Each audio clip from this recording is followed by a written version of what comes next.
Hello po sa bawat isa sa atin. Ayan, samahan niyo po akong tunghayan natin ang Water Fountain Light Show. Ayan.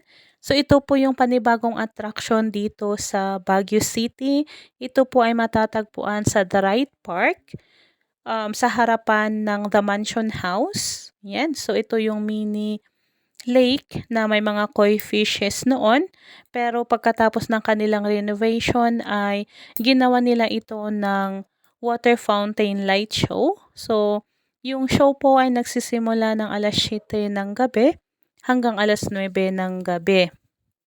Yan. So, maganda yung kinalabasan, yung mga papalit-palit na kulay ng tubig ay refreshing sa paningin.